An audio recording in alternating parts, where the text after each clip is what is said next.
നമ്മുടെ അവസാന മാസമാണ്. 25 യാത്ര പറയാൻ ഇനി 30 ദിവസങ്ങൾ മാത്രമേ ഉള്ളൂ.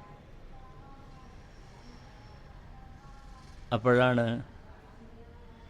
കുറച്ച് ചെറുപ്പക്കാരുടെ കൂട്ടായ്മ ഇൻഡിപെൻഡൻറ്റ് മീഡിയ സെൻറ്റർ എന്ന പേരിൽ ഒരു യൂട്യൂബ് ഉദ്ഘാടനം ചെയ്യപ്പെട്ടത്. ചെറിയ തുടക്കം ലോകത്തിൻ്റെ മുമ്പിൽ വലുതായി പലപ്പോഴും സൃഷ്ടി നടത്തിയിട്ടുണ്ട്. അതാര് തുടങ്ങുന്നു, എങ്ങനെ തുടങ്ങുന്നു എന്നുള്ളതല്ല,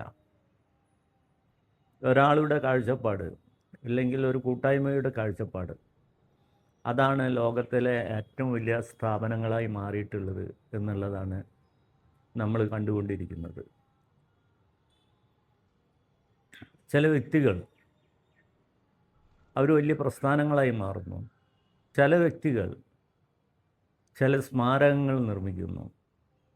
അത് ലോകത്ത് അത്ഭുതപ്പെടുത്തുന്ന സ്മാരകങ്ങളായി മാറും. ചരിത്രപരമായി ഏത് എടുത്തു നോക്കിയാലും, ഇപ്പം ചർച്ച ചെയ്യപ്പെടുന്ന ശബരിമല എടുത്തു നോക്കിയാലും, ശബരിമലയ്ക്ക് മുമ്പ്, അയ്യപ്പന് മുമ്പ് തന്നെ പന്തളം കൊട്ടാരം ഉണ്ടായിരുന്നു എന്നുള്ളത് സത്യമാണ്.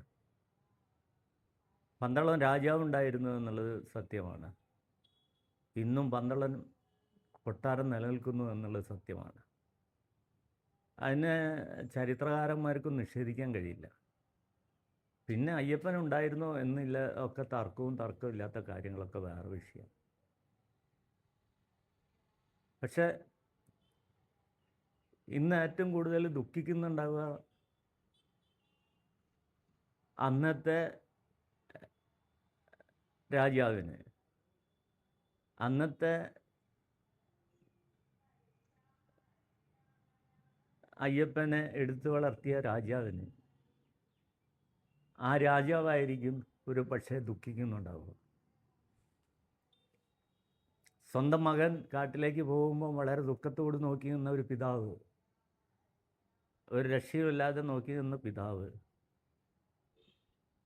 ആ പിതാവ് മകനെ കാണാൻ വരുന്ന, ആദരിക്കുന്ന ആളുകൾ കാണാൻ വരുമ്പോൾ അദ്ദേഹത്തിൻ്റേതായിട്ടുള്ള സ്വർണ്ണാഭരണങ്ങളും ഒക്കെ കട്ടുകൊണ്ടുപോയൊരു കാലഘട്ടം ആത്മാവ് ഉണ്ടെങ്കിൽ ക്ഷമിക്കുമോ എന്നറിയില്ല. അതിന് ദൈവവിശ്വാസികൾ പറയുന്നത് എന്താ വെച്ചാൽ ഒരു തിരിച്ചടി എന്തായാലും ഉണ്ടാവും. അങ്ങനെയാണ്. ആരൊക്കെയാണോ അതിൽ പങ്കെടുത്തിട്ടുള്ളത് ആ ആളുകളെ മുഴുവൻ ഒരു തിരിച്ചടി ഉണ്ടാവും എന്ന് വിശ്വാസികൾ പറയുന്നു. ഞങ്ങളെപ്പോലത്തെ ആളുകളുടെ ചോദ്യം വളരെ ലളിതമാണ്. കമ്മ്യൂണിസ്റ്റുകാരെ ചോദ്യം, എന്തിനാണ് ദൈവത്തിന് സ്വർണം എന്നുള്ള. ഇതാണ് ഈ വർത്തമാന കാലഘട്ടത്തിലെ ഏറ്റവും വലിയ വാർത്ത എന്നാണ് എനിക്ക് തോന്നിയിട്ടുള്ളത്. മറ്റ് ദുരന്തങ്ങളുടെ കാര്യം ഞാൻ മറക്കുകയല്ല. ശ്രീലങ്കയിലെ നമ്മുടെ ജനങ്ങൾ അനുഭവിക്കുന്ന പ്രയാസങ്ങളും ബുദ്ധിമുട്ടുകളും ഒന്നും മറക്കുകയല്ല. പക്ഷെ കേരളത്തിൽ നിന്ന് ഇങ്ങനെ ഒരു ചെറിയ യൂട്യൂബ് ചാനൽ സ്റ്റാർട്ട് ചെയ്യുന്ന ഒരു കൂട്ടായ്മയുടെ മുമ്പിൽ നിൽക്കുമ്പോൾ ഇത്രയൊക്കെ കാര്യങ്ങളെ പറയേണ്ടുള്ളൂ എന്നാണ് ഞാൻ ധരിക്കുന്നത്. ഏതായാലും ഈ ചാനൽ ഒരു പക്ഷേ സൂര്യൻ ഇന്നത്തെ ദിവസം ഡിസംബർ 1 കഴിഞ്ഞ് ഏതാനും മിനിറ്റുകൾക്കുള്ളിൽ കടലിലേക്ക് താഴുകയാണ്. അപ്പോൾ ഇന്നത്തെ ദിവസം കഴിയുകയാണ്. ഇനി 10-29 ദിവസം കഴിഞ്ഞാൽ 25 അവസാനിക്കുകയാണ്. ഇങ്ങനെ ഓരോന്നിനും ഓരോ അവസാനമുണ്ടാകും.